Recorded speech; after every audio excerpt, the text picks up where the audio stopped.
If you are waiting for your governments to make the changes, you will be waiting many, many lifetimes. We have all of these amazing people in places of power that are doing nothing. Earth is alive, and every step we take must be with love and caution. And we can together create important global movements. We the world. We the world. We the world. We the world.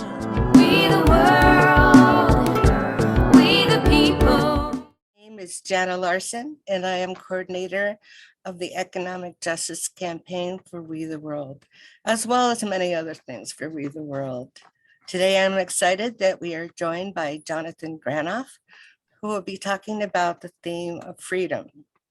For the full 11 days summit schedule, to see the recordings and to register for free, go to 11daysofglobalunity.org or go to we.net. Rick Ulfik is the founder of We the World at we.net and the co-creator of 11 Days of Global Unity.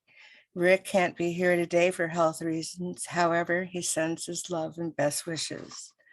11 Days of Global Unity goes from the anniversary of the tragedy of September 11th to September 21st, the celebration of the International Day of Peace, commemorating our collective journey from fear to hope. To take action with the 11 campaigns for change and Trends magazine with editor Robert Levine, and all the work of We the World, go to we.net. Now it is my pleasure to introduce Jonathon Granoff. Jonathon Granoff is president of the Global Security Institute and representative to the United Nations of the Permanent Secretariat of the World Summit of Nobel Peace Laureates. He chairs the task force on nuclear non-proliferation of the International Law section of the American Bar Association, and he is a fellow of the World Academy of Arts and Science. He has testified as an expert before the US Congress, United Nations, Canadian Parliament, and the UK Parliament, and he was nominated for the Nobel Peace Prize in 2014. As an author of Too Many Dimension publications and as a speaker of Too Many Dimension conferences, he continues to be in the forefront of the eternal quest to reduce threat to the world's population for the real and perceived sense of personal and global security and freedom. Welcome, Jonathon. Thank you. You got tired of me talking about you? Yeah, absolutely. Well, I shortened it up quite a bit. It's fine. It's fine. It's fine. So we're talking about freedom today. What are your thoughts? Is it possible? Is it possible for us to find freedom? Well, there's no freedom. There's no absolute freedom in the created realm. No. Because everything that has a beginning has an end. And the part of us that forever remains luminous and independent of the vicissitudes of form, the soul and the light of eternity that lives in all living things, that doesn't have a beginning or end. So let's first talk about freedom in the world, relative freedom, and why it's really important. And then maybe let's talk about the absolute freedom, which is the treasure to be discovered in the temporal freedom, the relative freedom that we have. Because the secret of the hereafter, the secret of the journey of life is to find that eternal treasure in the temporal, to find the infinite within the finite. The great mystery of how does it makes sense to say that the human is made in the image of God, and God is infinite, and God has no image. God has no name. And I mean, certainly no gender, he or she. And as that aspect of the human being is described by sages such as Muhammad describes it as compassion. Jesus describes it as love. Socrates describes it as the wisdom that's realized within virtue. In any case, it's ineffable. But let's talk about relative freedom and the bondages that prevent people from having freedom. I think that's real important. That let's presume that freedom is part of the pure natural state of being fully human. Would that be a good sort of agenda? Let's go with it. Yes, Okay. I agree. I concur. Okay.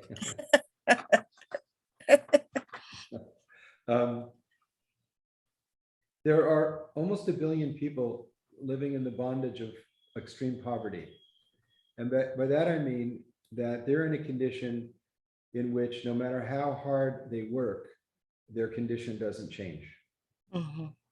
And that there are mothers, that's almost 1 billion people. And there are many mothers within that condition who tonight will have to decide which one of their children will have food and which ones won't.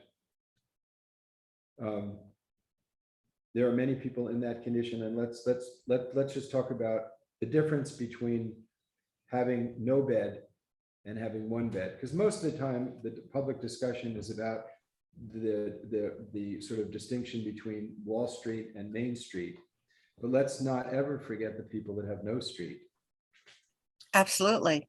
So the difference between having one bed and having 5 beds in terms of human fulfillment and happiness is pretty insignificant, because you only can sleep in one bed.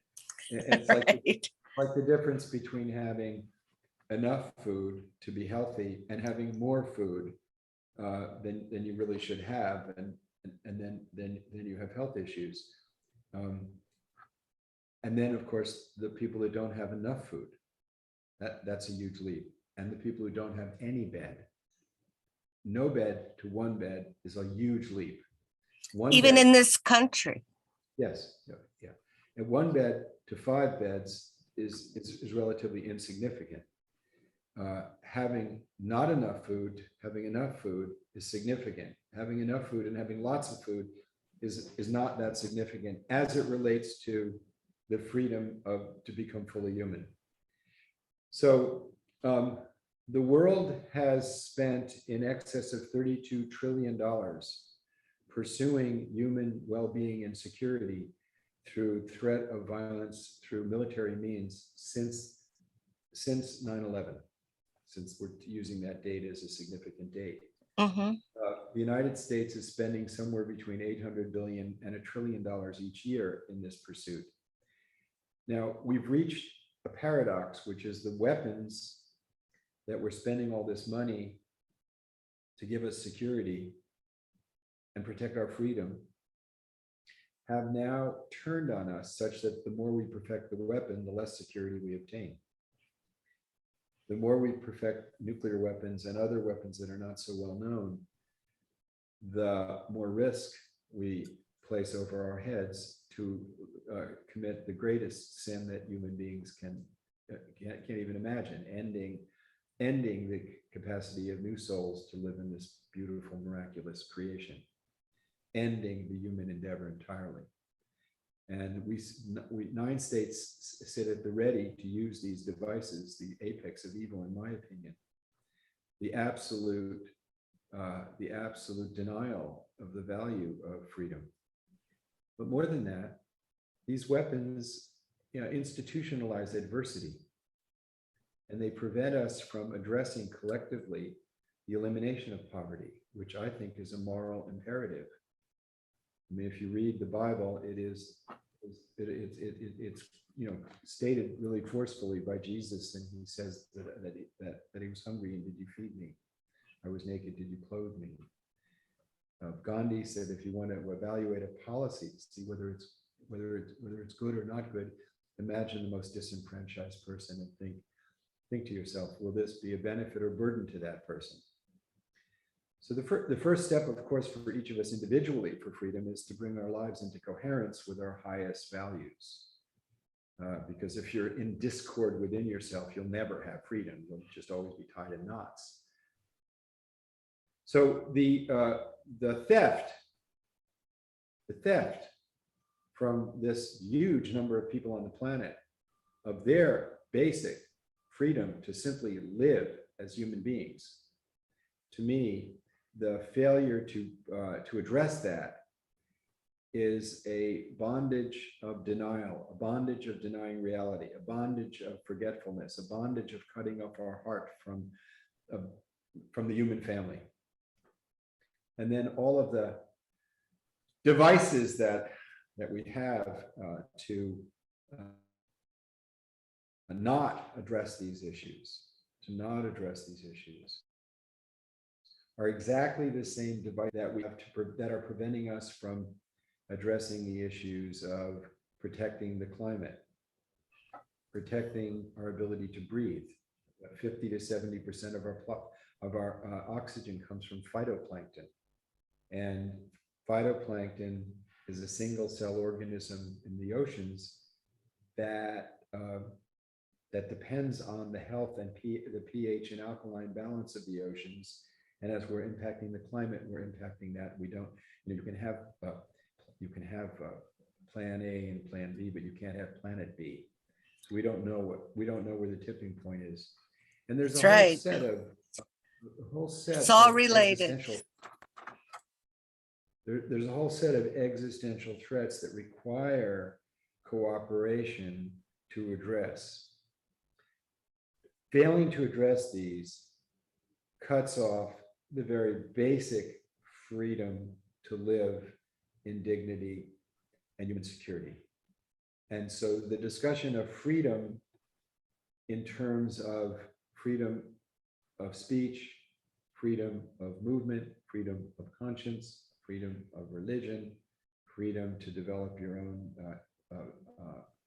economic independence, protection of property, the institutions of the rule of law that protect us from being murdered or having things stolen, or having the state. The rule of law means that the state is also subject to the law, having the state not summarily take away your property or your liberties.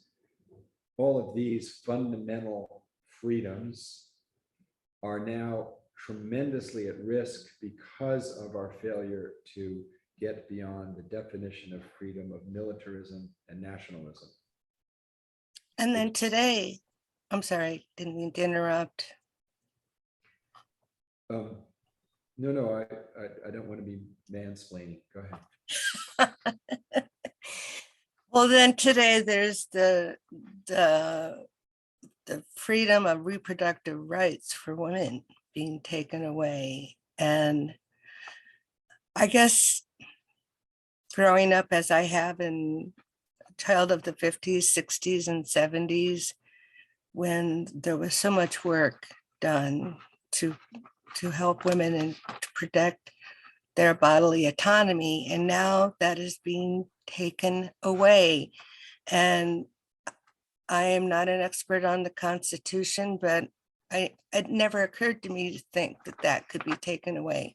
Fortunately, I'm past that time of my life when I have to worry about it, but it is, to me, it is inconceivable that we would even be having this conversation today, in this time when our democracy is being threatened. Another thing I never thought I would have to worry about or think about.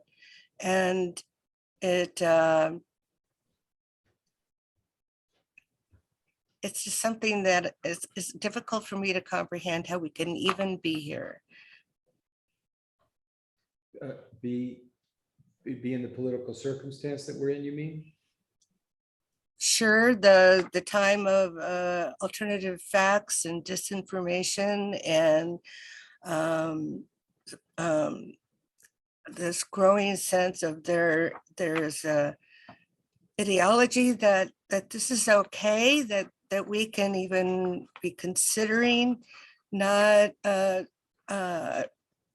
peaceful transfer of power, that somebody can say, oh no, I won the election, and we can be in this sense where all of this judicial stuff is going on, all this investigation is going on, and yet a team of lawyers are able to make it seem like there's any standing for it to even be considered that, oh, well, maybe an ex-president does have the right to have, to make the decisions that he's making and to engage people in this sense of he's right and they're all wrong, and just the upheaval of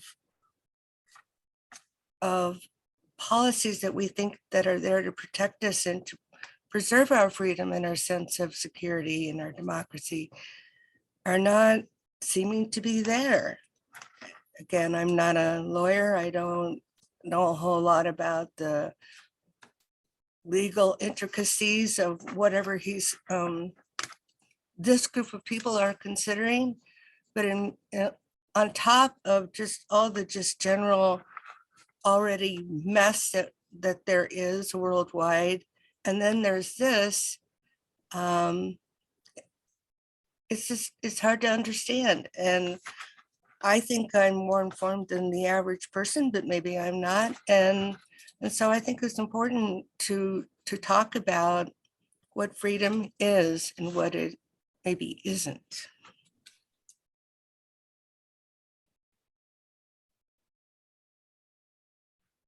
Well, you covered a whole lot of American domestic politics here, but this shift toward authoritarian governance has not just happened in America. It's happened. No, I know. That's the thing. I thought it was other places, and that was bad enough, but it's here too. The framing of the issue, as you framed it, is very much the way the mass media frames it, and the way the alternative media similarly frames it. And I disagree with it very, very strongly. I think that what it should be framed as is there was an election, and the way in which in America we determine truth for purposes of institutional policy is through the rule of law, through courts. Now, so the way truth is determined in a court is by a set of rules called the rules of evidence. So there's a methodology to it. It's not based on how masses of people are persuaded to feel, demagoguery, sophistry. And Socrates described sophistry in the political realm as convincing people that they know something regarding a subject they know very little about, and then fulfilling their feelings about the illusion that they're under. That's sort of the way in which tyrants gain power. But I don't want to talk about the methodology of tyranny. I want to talk about the American story. So there's a story that you and I believe, share, which is that America is a country founded on the Constitution. We're the first country in human history founded on a legal instrument designed to create inefficiencies within government, compromises that create checks and balances. Now, the Constitution's not a sacred document. It has within it the ability to change it. But more importantly, it was a set of compromises. One of the compromises was a cancerous compromise of not giving full liberty and rights to people of color, or protecting the people who were in this continent before the Europeans came, the indigenous people. But nevertheless, it was founded with a vision of, we hold these truths to be self-evident, that all men are created equal. That was what broke us away from the hierarchical domination of a monarchy. And when all men are created equal, it didn't include all men. It didn't include men of color, it didn't include indigenous people, it didn't include men without property, and it didn't include women at all. But the implicit in the vision, and implicit is the equality of people. And today we know it must include women, it must include all people, and that has become a touchstone for the legitimacy of governance since then. In other words, the legitimacy of government comes from the people who are being governed, the legitimacy of the government. And the great vision that America was founded on was the idea that the state itself would be subject to the rule of law. That, say in China, there is no such tradition. They have the rule through law. Authoritarian regimes rule through law. we're seeing Donald Trump thinks that he is not above the law, but the law should be his servant. It should serve him because he views himself as like a king, an authority. I think that the way we should be looking at the last election, the election of Joe Biden in the United States, is that 60 court cases decided unanimously that the election was legitimate. The rejection of those decisions, many of which were by right-wing Republican Trump-appointed judges, in which they said there's no evidence of a fraud, and we determined that the election was legitimate. The rejection of those 60 court cases is a rejection of the rule of law. The rejection of the rule of law is a fundamental rejection of the United States of America. And trying to overturn that through violence, in my opinion, is treasonous, because it's attacking the fundamental uniqueness of what the American Revolution was about and what the American vision is. Now, there's, of course, a problem in American history of the battle between fundamental human rights and property rights. We had a civil war over this issue, in which the assertion of maximum property rights, the right to own human beings, was asserted by a number of states, and we held the United States together, rejecting that assertion of property rights. But in law, the protection of civil rights of people of color doesn't really take place in law until the 1960s. So it's very recent that America has even come close to starting to, fulfill that vision of, this is not freedom we're talking about. This is just fundamental citizenship. This is just the basics. And now we have a assault on that pillar, on the rule of law. It's garbed in social media language. It's garbed in, do you believe Donald Trump or do you believe Joe Biden? Do you believe this one? Do you believe that one? That's just really not relevant in terms of governance. What's relevant is, do we accept that the rule of law will govern our institutions, and that the way in which we determine our institutions is through the legal proceedings? Or do we throw out legal proceedings and have a popularity contest or a power contest? So that, to me, is what's at issue here, is the rule of law. So why is it even a question? Is it that people are just blind followers, or they're uneducated, or they go where the masses go, or what? I can't understand. I'm not quite sure, Jenna, what you're asking. Why are there so many that don't see that it's a matter of? Well, because they're given a lot of information. There's the intentional interjection of exacerbating intent by nations that are hostile to the United States. And then there are people who don't believe in democracy, who don't believe in the checks and balances of the United States system. But why? Some people believe that the fundamental vision of the United States is the shining nation on the hill, that it's not the Constitution, it's the Christian Puritans who came to the United States and who formed a nation based on their definition of religion. That not say, for example, the Quaker Foundation of Philadelphia, in which it was a great experiment in religious tolerance. That's a different narrative, but the strongest narrative is the absolute right of property, in which they assert that, and those who are behind these movements assert that property rights and their privileges come from God, and that fundamental human rights are part of the Enlightenment, part of something that you and I have created. I think that we would agree that the right of freedom of conscience, the right of freedom, the right to live with the protections of law, that in which everyone is equal under the law, that these protections and these rights come from God. That human rights come from God, and property rights are something that we create. And their worldview is that their property rights are divine rights. So when people like you and I say we have to protect the global climate, we need to have governing institutions to protect the oceans, they say, oh, no, we need freedom. Our freedom is our freedom to develop wealth by exploiting these resources. Our freedom is our freedom to develop property. All of creation comes from God, and God is infinite in there's definitely, they'll be saying in his mercy and generosity. Not her.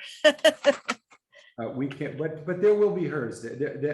Janet, trust me, there will be right-wing fascist hers very soon. You'll be hearing their voices. Oh, So, but what they'll be saying is, you are faithless because you think that God's generosity is not boundless, and therefore you want to have legal constraints on our ability to develop wealth and use the benefits of science for ourselves.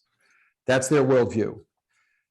But the core issue for freedom, the freedom of the individual, is that we have to have, for governance, is the idea of moral agency, that the legitimacy of the state comes from the moral agency, the freedom of individuals.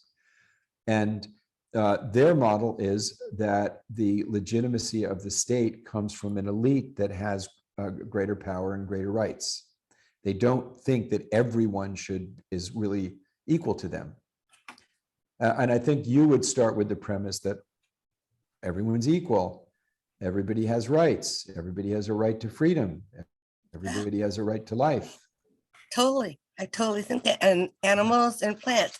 Here's something I want to interject here. I did a lot of research before a meeting today because I wanted to sound like I had some sense of something.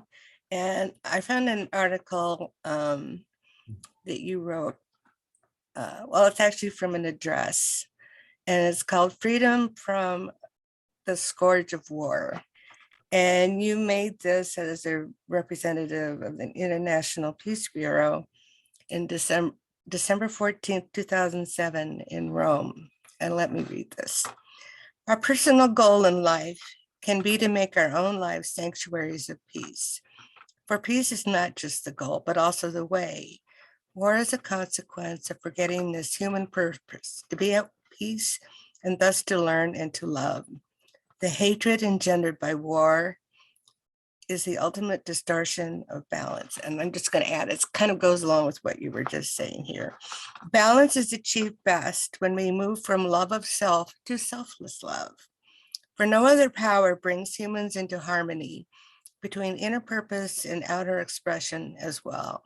And when such harmony is achieved, individual lives are at peace. It is my fervent hope that we are all blessed with lives dedicated to serving this principle of peace. And to me, that's an ideal situation, that we would all think that way. And yet it is not that way, but it's how it should be. I was packing on.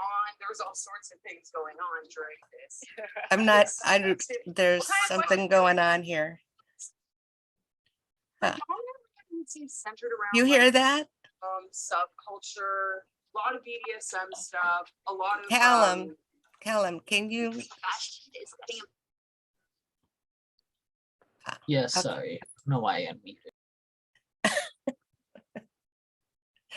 All right, anyway, so, and I did a lot of other research, and I saw that you quoted Eisenhower a lot. He must have been a person that you admired.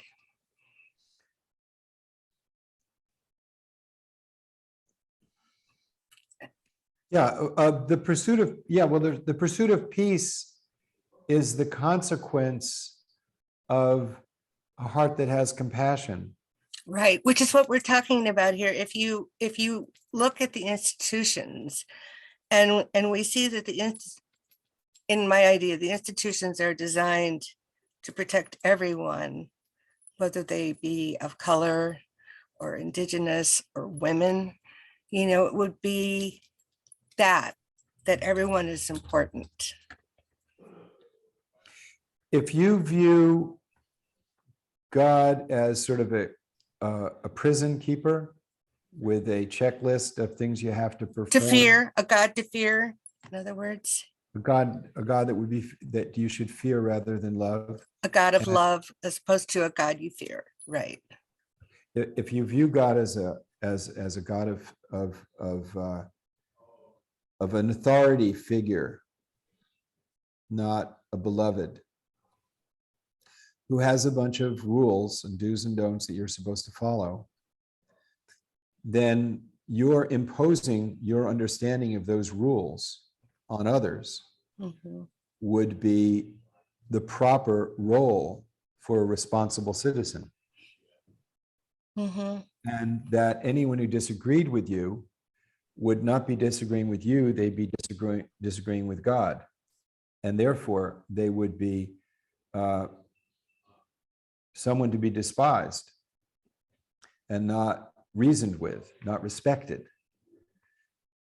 And we have a large population of people whose psychological proclivity is toward authoritarian hierarchies, in which God is the ultimate hierarchical authority.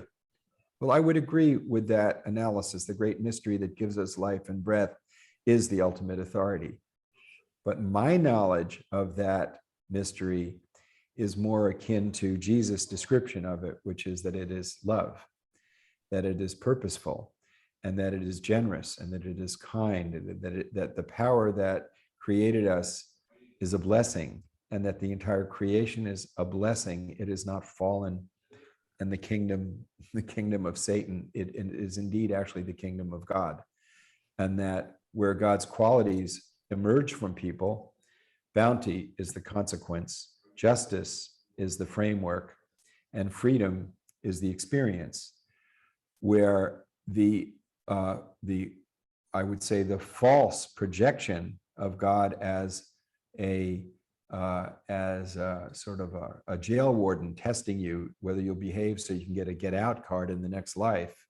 These are all stories to me, not inconsistent with my experience of the inner grace, which is I think pretty much universal of people who've gone deep within themselves, that they find that the power of the soul is beautiful and generous, and the evidence of people doing that is compassion, because we are in truth interconnected. We are in truth part of the whole, each of us. And so a person who goes deep enough within themselves, they won't be able to go deep enough within themselves until they have compassion. Compassion is the doorway to connectivity and the doorway to the wisdom to understand the nature of that part of us that is free. The mind is never free. The mind is a vehicle to be controlled by wisdom. Wisdom is free. The mind is always bound and always attached to desire. It has no peace. There is no peace in the mind. It's always moving. It's like a monkey, always going to the next branch. Whereas the soul is always free and always peaceful and more like a mirror. It just is. It just sees. It just knows. And within it is the experience of unity. And within the experience of unity is feeling the suffering of others. And then the actions that come from that are the actions of justice. And the actions of justice can be embodied in institutions, and institutions that are embodied in an authoritarian model will suppress freedom because they don't believe that all lives are interconnected and valuable. They believe that there's a hierarchy, and ultimately you need to find a rule book, whether it's the Bible or the Quran or the Bhagavad Gita, whatever, or Confucius Analytics, whatever it is, it's some external rule book that you can interpret as imposing on you. And every religion seems to be able to do this. When did you One learn this? is boggled by the ability of the governments of Myanmar and Sri Lanka and Thailand to interpret Buddhism as a fascist ideology. It boggles the imagination. It boggles the imagination that one could take the doctrine of Jesus and turn it into nationalism or turn it into the Inquisition. It boggles the imagination that one could take a book that begins with God in the name of mercy and compassion and turn that into a fascist ideology. And yet the mind can always do this. But Find a all of way. these scriptures, Yeah. I just want to finish this one thought. All of these scriptures, when they are applied in practice, when compassion is brought into practice, when love is brought into practice, when contemplative practice is brought into your life, connects one with others and changes you from living a performative life to a transformative life, so that you're not just performing to get a get out pass from the prison that God has put you in, but that you're celebrating the presence of compassion and love in the present. And therein, in the celebration of love and compassion and justice and these beautiful qualities, the gift of that is an inner freedom from praise and blame, from fear of death. Within that is, as Jesus described it, is a peace that surpasseth understanding. It is a miraculous experience of the presence of grace, which you cannot experience without a melted open heart. Therein is freedom to love, because you no longer have fear, freedom to give, and you're not looking for something in return. You're not involved in transactions. You're part of the flow of the divine. And political institutions that suppress that human expression of the freedom of the soul are dangerous. And that's why I come back to the importance of the rule of law, and why I come back to the importance of human security as a global approach to the unity of the planet and the human family. I'm sorry, these are things I really wanted to share, and I interrupted you, and I really... No. That's great. I was just asking, see, to me, I know this. I have felt this way since I was a very young girl. I didn't need to study other belief systems, although of course I have. But for me, I knew it. I knew that it has to be from within feeling. Of course, I was nurtured that way too. But how did you come? Did you just know it too? And then you're able to find everything to support your viewpoint much better than I can. Well, I'm still learning. I'm still learning. So thank you for saying that everything I said was something that you intuitively know and agree with. And I would say that in the way that Socrates described the pursuit of truth is more along the lines of remembering that the condition of the soul Yes, is I get that. is unchanging, is infinite, and is the light behind the veil of the changing manifestations of creation and destruction in which we live, the relative world. The practice of remembrance is the deepest practice we can have, but it's not like remembering events in which you were the No, it's remembering the protagonist. feeling that it's within- there. It's deeper than the feeling. It's the No, I know. I can't find the words like you can, but it's there. Well, feelings are often related to the physical body and the emotional self.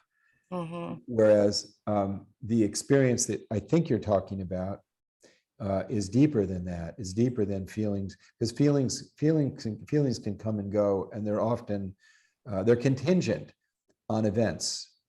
Whereas the thing that we're talking about is not dependent on events. And that's It's an where feelings- intrinsic knowledge. That's what I call it. Precisely. An intrinsic knowledge would be a perfect way of describing the intrinsic knowledge of the reality of our humanity.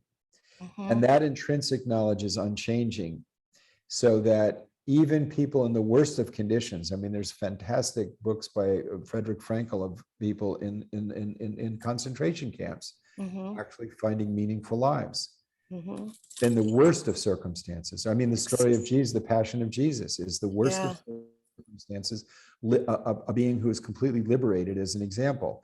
Or Socrates drinking the hemlock, knowing that it's going to kill him, but he does it out of an act of love and compassion for this community. And when he says, the rule of law has been misapplied to me, but it's really important for everybody else. And since I know that my soul is immortal, I am not giving up my freedom. Right. I'm not giving up anything, because he had already given up the attachment to things that we all have to give up at some point. The soul's journey. Well, so all of us have bondages that impair Our physical bodies. Well, our physical body doesn't have to be a bondage if our attachment to it is not excessive. But I mean, I could be born into the royal family, or I could be born into a very poor family somewhere, or I could be born to a family that has all the luxuries, but I'm born into the family that I had. We all are that way. And we all have advantages or disadvantages based on to the body we're born into. Now we're getting into a whole different topic. I know. Well, not really. But our attachment. I know, to me it's related, but go ahead. I'm sorry. I'm a terrible interrupter.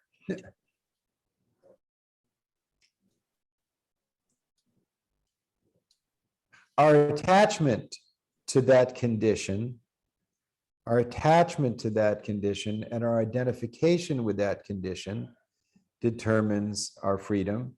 And if we are attached to the specific condition as a way of separating ourselves from others, that condition will need to be protected, reinforced, and experienced. On the other hand, the condition that we're born into, the opportunities that we have, are opportunities to express the beauty of our soul. If we see it in that way, then it is not going to be a burden to us. It's not going to be a prison. It's going to be part of our freedom. I just got to know here that my internet connection was unstable. It's only about 10 seconds to do this.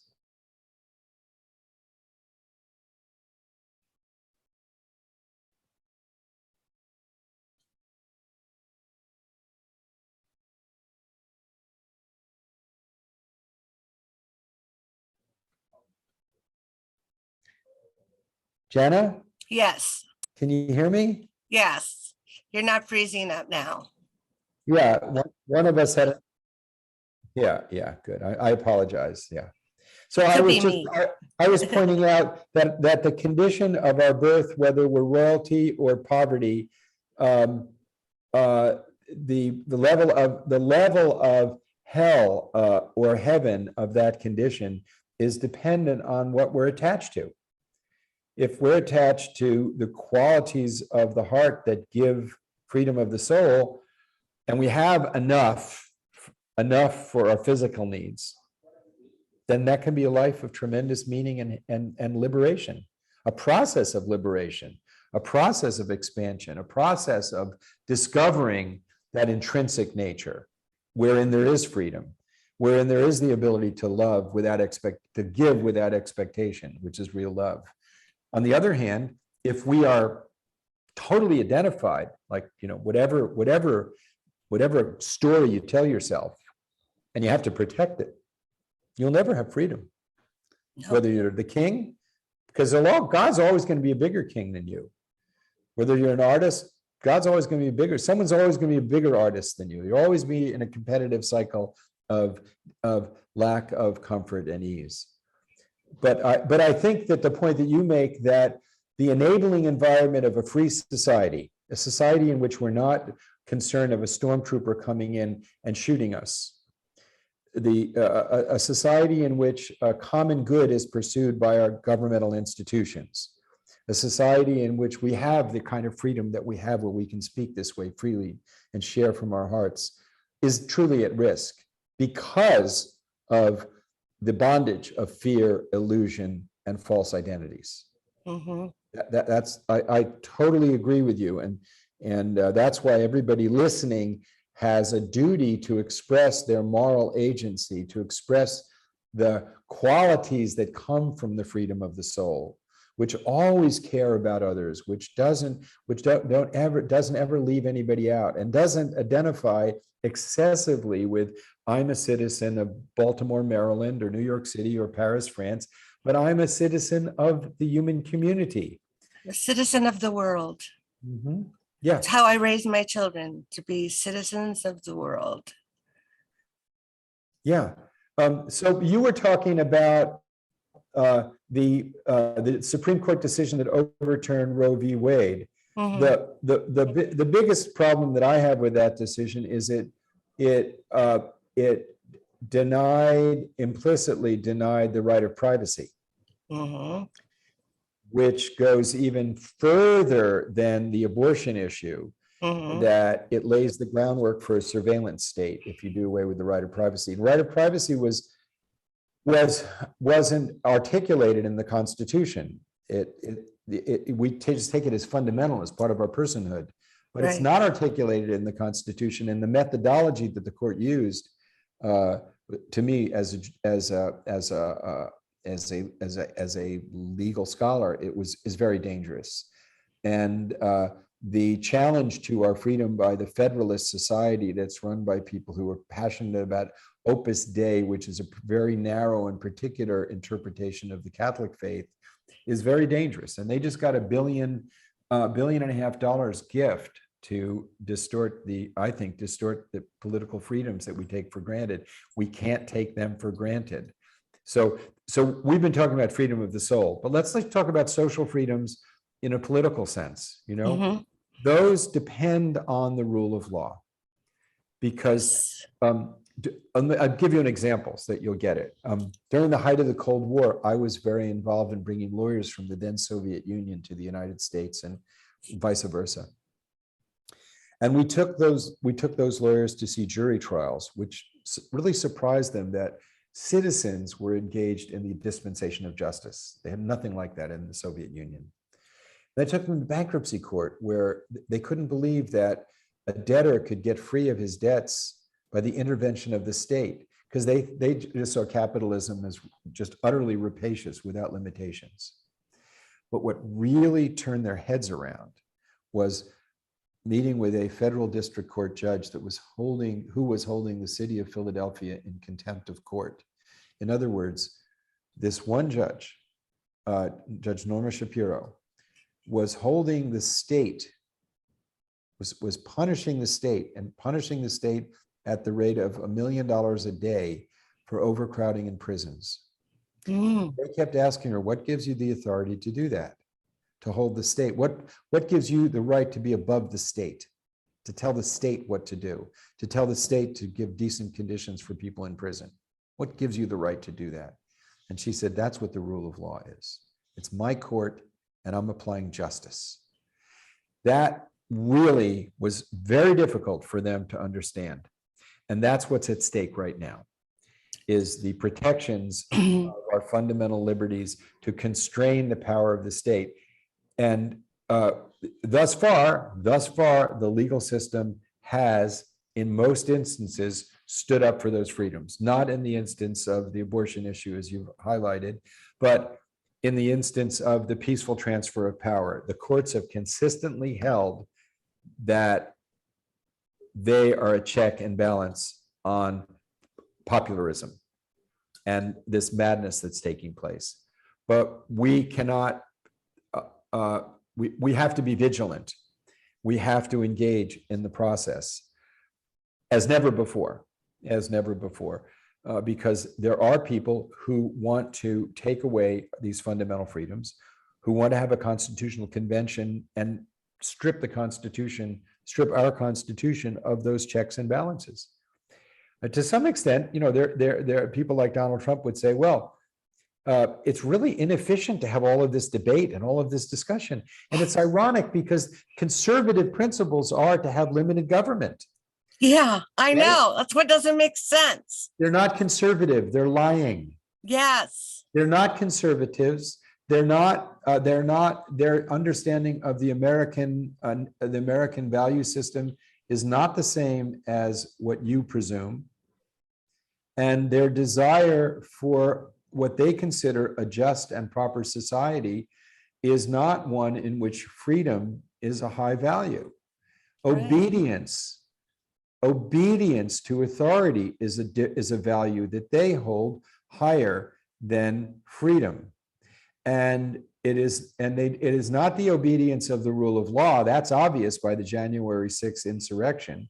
It's obedience to their story as they understand it of the authority that comes from either the authority figure or their understanding of God.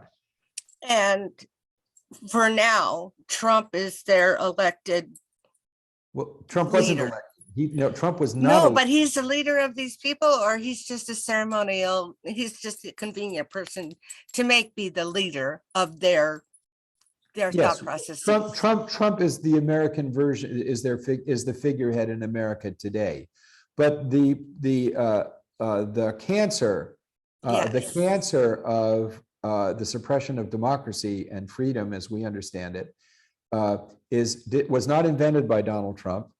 You take the Koch brothers, for example, who fund a lot of this, who funded the Tea Party movement. Their father was one of the founders of the John Birch Society, which tried to destroy the federal government's protection of these freedoms and liberties. Many of them are just straight up racists, anti-Semites, and extreme nationalists, and they view themselves as the rightful protectors and guides of the whole society. They don't think your freedom and my freedom is worth protecting. And we need to understand that. And why? They're doing the best they can. You got to grasp that. They're not like evil people. There's a great problem now where people like you and I are finding it very difficult to dialogue with them, people we disagree with. But when you do break that barrier, you discover that what is behind much of this distortion are values that we share. Like, for example, on the abortion issue, they truly believe that the sacredness of life, which we hold very dearly, you and I, begins earlier than you and I would put it. It's a chronology issue. Obviously, we would abhor the idea of an abortion in the 8th month of pregnancy. That would be inconceivable. Right? So they just place the miracle. The miracle is earlier. So it's not like they're evil. It's that there's fundamental differences. Now, where we really differ is we value dialogue. But if you're the agent of the ultimate authority, there's no room for dialogue. No room for dialogue. That's where it gets scary. Yeah. Well, so if you had to say, would you say good will win out in the end? Oh, first of all, I don't consider that my understanding of the good is the ultimate truth. I leave open the fact that I could be wrong. That I do believe that my understanding of love and compassion and peace are as the supreme value toward which I'm striving. But I leave open the possibility that my understanding could need correction. So this is, you're asking me, I'm telling you sincerely. That's ambiguous.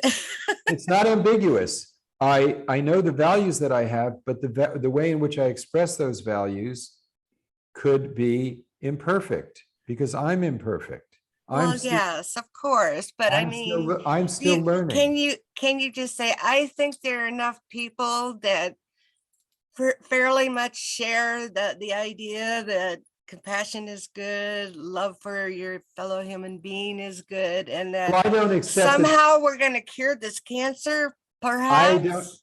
don't accept that there's an inevitability to the destruction. I don't Okay, accept that. all right. Nor do I accept that there's an inevitability to the blossoming of a global civilization as the next evolutionary step.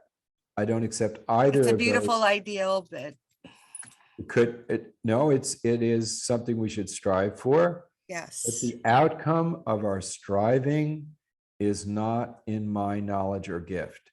The importance of each of us living in accord with our highest values and living with compassion and love, I would say I'm absolutely certain that that's necessary for the fulfillment of each of us. It is absolutely necessary. The outcome in the larger sense of whether this planet will even continue to exist is not in my gift of knowledge.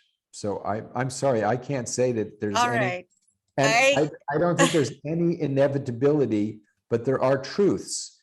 And the truth is that for any of us to live a fulfilled life, we have to open our hearts and find the treasure within and bring it into action.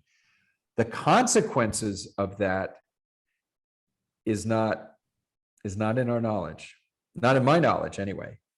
And I don't, So the destination is, utopia, and we're gonna, on our journey, we're gonna love our fellow human being and could be compassionate and find room for dialogue and hope for the best.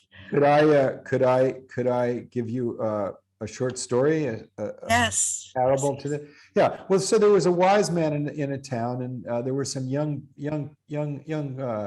teenagers who wanted to show their disrespect him. So they gathered together and they came with, and their spokesperson, the most wise guy of them, came with a bird behind his back and said to the wise man, is the bird dead or alive?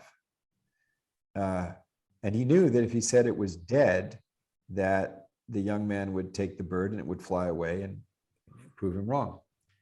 And if he said it was alive, that the young man would snap its neck and show that it was dead. So he said, the bird of the future is in your hands.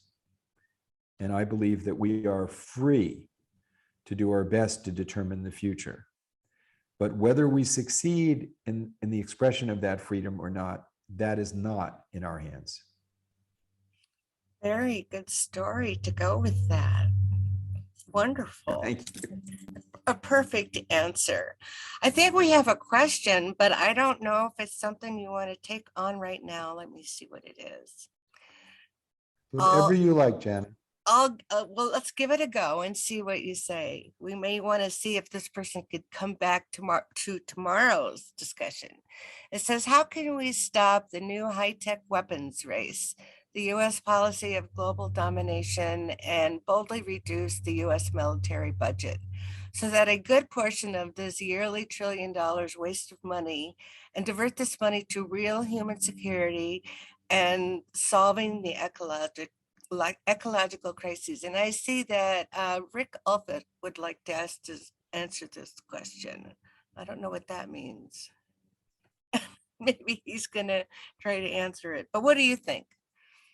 Want to give it a try? Well, no, I mean, let Rick go first. If he's here. Ignore that. That's just letting the person know the Q&A is getting answered. Oh, okay. All right. So do you want me to reread it? No, Or I read it. Okay. Oh, you did? Okay, great. Do you want to take it on? Well, you're talking about political institutions, about the allocation of funds in the United States Congress based on feeding the military-industrial complex and educational and media complex.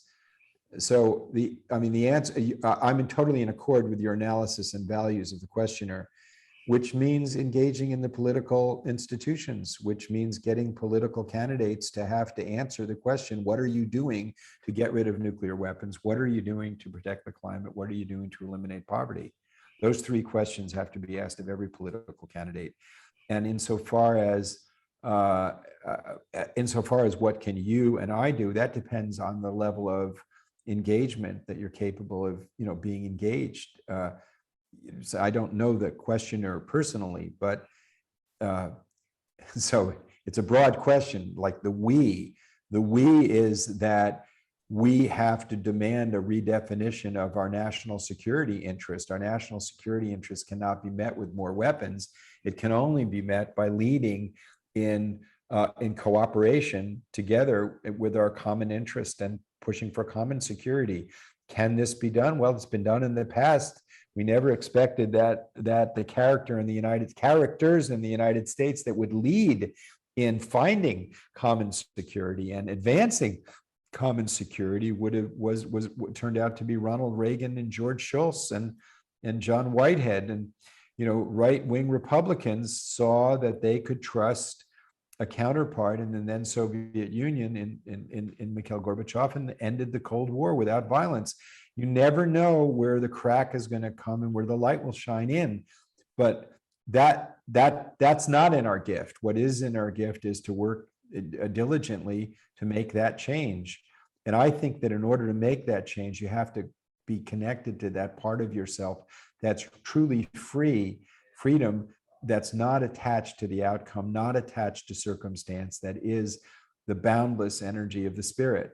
And that means that if you want to be an effective advocate for peace, you have to be coming from the place of peace within yourself, where really security comes from. But engagement is real important now, but engagement in two dimensions.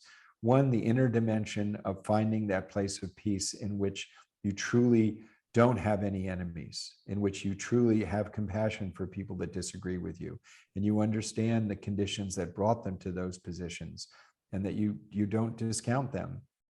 And the second is that if you only have the sentiment of peace and don't bring it into action, it will wither. But there's miraculous transformation when you bring compassion and peace into action. There's a transformative event that takes place within you that energizes the person. And that if you're doing it truly as an act of spiritual integration, then the outcome is not, you don't do it for the outcome, you do it for the integrity of your spirit. And you do it non-violently, because if you do it with violence, you're going to impair the integrity of your spirit. So there's a personal transformative aspect to putting the answer into practice. I'm now intuiting the person who asked the question. Understand this. There's a personal aspect, and then of course there's the social aspect in which we're woven together with others, in which we need to have those agents of our political expression in accord with this, which means demanding that they answer these questions with policies. We don't have to tell them the policies. There's plenty of experts. I mean, like I'm an expert in treaties and things like that. And there's scientists who are experts in topsoil protection, water table protection, protecting the rainforest, protecting the climate. But we need political actors who govern our institutions to be accountable to these values. Well said. And I think everybody should listen to you.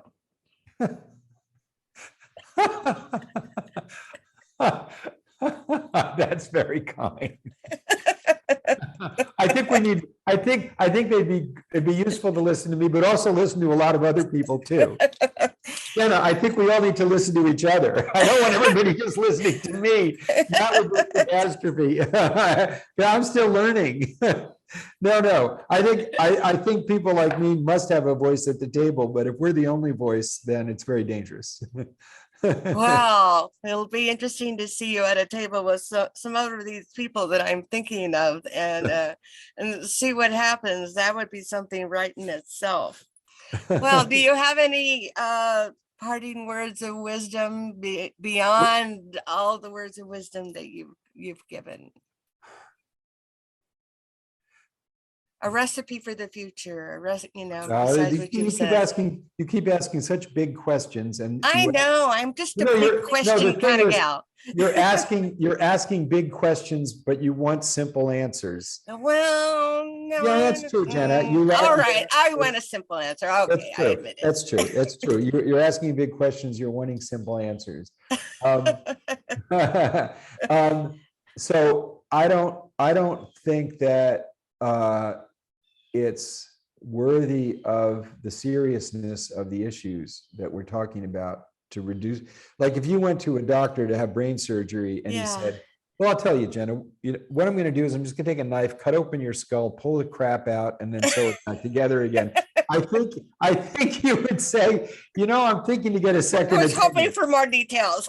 I might go to get another doctor who knows a little bit more about the nuances of brain surgery. Don't think that geopolitics is any less complicated. Oh, I know. But yes, there are principles, and there are principles which is that don't take freedom for granted. Don't think that people who disagree with you are evil. Right. Bring infinite patience to the table and infinite love that comes from the inner spirit. And compassion. Be the change that you want to see. Exactly. That's that. And then one last thing you want the simple. Here's the simple. Yeah. Here's Give the me simple. Here's the simple. Love people, use things. Ah. Never use people. Never use people.